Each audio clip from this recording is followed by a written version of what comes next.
Hey guys, AllyZieMage here, and I was thinking that today I'd talk a bit more about computer science in college, and doing that as a major because it's one of the best videos on my channel right now, and that was just me ranting about it for like 10 minutes. So we're actually going to do something a bit more productive this time in an actual informational video, and yeah, I think it might go over a bit better. So yeah, let's get started. I am not a technical CS major. I am partially a CS major. I am bioinformatics, so about half of what the classes I take focus on computer science. The other half is biology. So I can't advocate completely for it, but I do take a decent amount of CS classes. Like this entire semester, all of my undergraduate classes are computer science or related to computer science. So I think I am qualified to talk about it. So a lot of people would probably assume that a computer science major is just programming the entirety of their life. And that's not necessarily true because there are a bunch of math classes you have to take to just understand some of the more complex computer science bits, like discrete mathematics is a really good class to take, along with linear algebra, matrices, the calculus series up through integrals is generally pretty useful. But there's also computer science classes that deal with math that aren't math classes. So like my algorithms class was kind of math heavy because of the theory and the logic behind it. Same with my foundations in computer science class. It's just been math so far. We haven't actually touched on any programming whatsoever. It is more of a theory-based class, so you can't really do much programming with theory-based classes.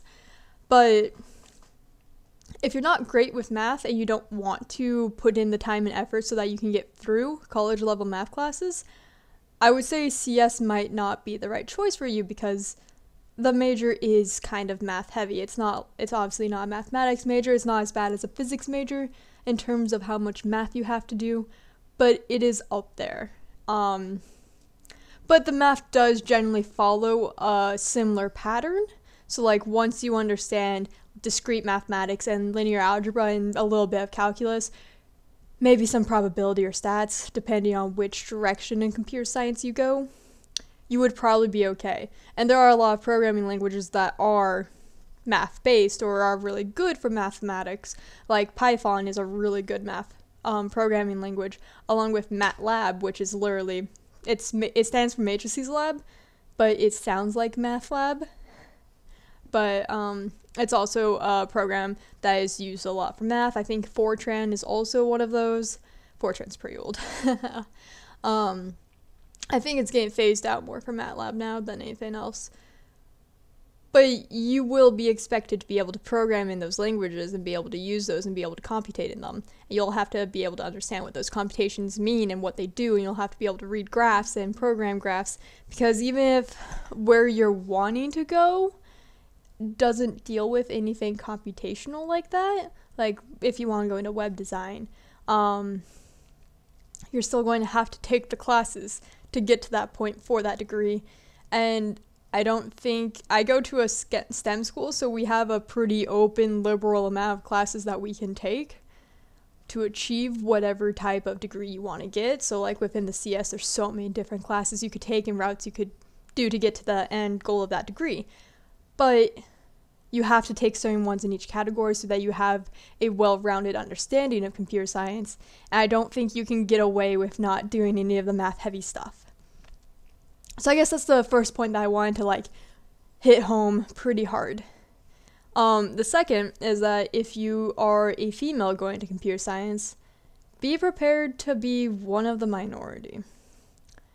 And I don't say that as a bad thing. Like, I haven't experienced discrimination based on my gender, but if you are uncomfortable being in a class where you are one of 3 females, then this might not be a major for you because it might just be too uncomfortable for you to achieve it. Also, the workplace will probably be pretty similar to that, so just the social setting around it right now might not be the best major for you. I'm not saying don't go that route, just be aware that females do not populate STEM in general that much, but especially computer science or other types of engineering.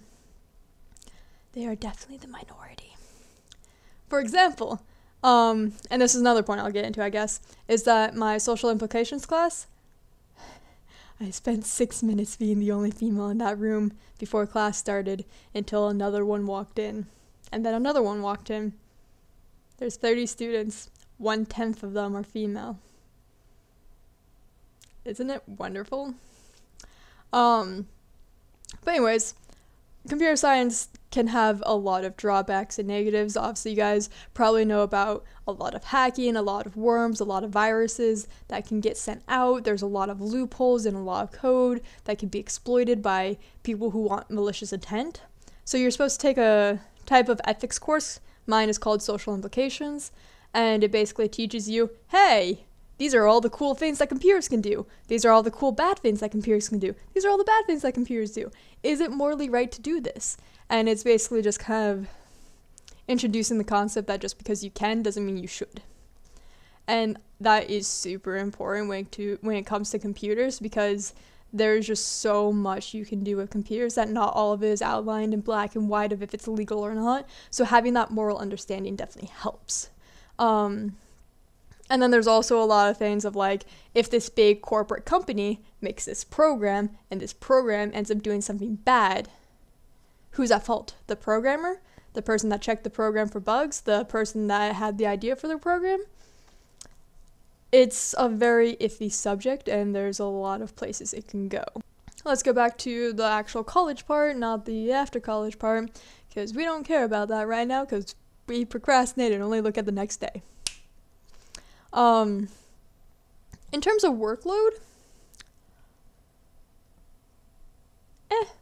it's not the worst. I wouldn't even say that the computer science major is even the most difficult major, at my school or in general, because, trust me, the bio one's easier. I'm not like saying computer science is totally easy, but if you have a knack for creating programs and understanding how computer science works and how to program and things like that and problem solving when an error comes up, then it's not going to be that difficult. Like, sure, there's going to be a lot of challenges because it's computer science, it's a college degree, you can't expect to breeze through it, it's STEM, but is it going to like completely decimate your mind? No. In my experience of classes, I get about 1 homework assignment a week, and that homework assignment can range from like 3 to 8 problems, 3 to 5 problems. And like the problems tend to build onto each other or build onto the previous week's problems, things like that. It depends on the language you're programming in and all those things, but like generally 1 homework assignment per week. You can work in pairs. Those are for the basic 1000, 2000 level or freshman, sophomore classes. I'd say the workload's not that bad at all. Getting into the 3,000 and 4,000 level classes, they definitely up their game. I believe algorithms was a 2,000 level class. And it also depends on the professor you have, of course. Currently taking 1 3,000 level CS course, which is Foundations of Computer Science. Like I said, it's a lot of theory and math based, so I don't think it's a good comparison right now. One that I'm taking next term is software engineering. SoftEng is how you'll hear me refer to it, because that's exclusively what it's called at my school, is SoftEng. And that course is a nightmare. That's the course that everyone pulls all-nighters for. You get put into a group of like 6 to 8 people, and you are given a project to do. You get taught how to basically design software. And it's a pain in the ass from what I've heard, so I'm going to enjoy that next term. But it's not really, I wouldn't say it's the most difficult class. There's a lot of people that do CS minors and they have no issues going through the program. Obviously, they're probably not taking SoftEng for that. But I haven't really heard anything bad about the 4,000 level classes, because obviously it's a senior level class, it's going to be more difficult, but I haven't heard that's like outrageously out of the norm horrible. It's just kind of, SoftEng is the only one that I've ever heard that for, and that also kind of depends on the professor sometimes, but there's definitely a lot worse in other majors of terms of what's horrible. Like organic chemistry, don't get me started on that. I've already made videos about that. We don't need to go back there, Allie. That was a time and a half. That was actually 3 terms of my entire sophomore year. But other than that, what else can I talk about? The test. All of my tests so far have been written. There was never a time that they put a computer in front of you and been like, program this within an hour, have fun. It's always been, they give you snippets, you're supposed to fill in what code you can, or give a theory of what the code would be, explain it, explain where it went wrong, make connections of like object-oriented programming of like, oh, how does this object relate to the other things? What happens when you do this? What's the order that it's programmed in or compiled in? Things like that. My algorithms tests were generally of just like, oh, what's this algorithm? How do you do it? What is the big O notation for it? Things like that.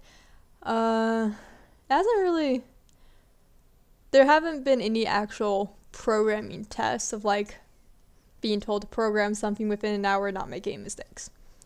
And they tend to be pretty lenient on their curving of those tests from what I've seen, and their curving in general of like grades received. You do need to know how to make test cases. Test cases are something that gets graded on super hard. If you can't make enough test cases to cover every possible situation, you will lose points.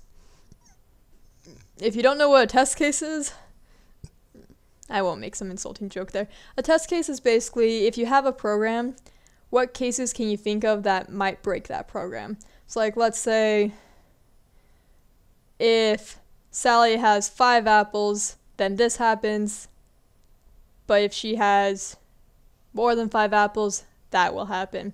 Let's say your program is like, if Sally has less than 5 apples, that happens. If Sally has greater than 5 apples, that happens. You make a test case for less than 5 apples, greater than 5 apples, and 5 apples. That program that I just said does not include 5 apples, because it's greater than and less than. There is no equal to.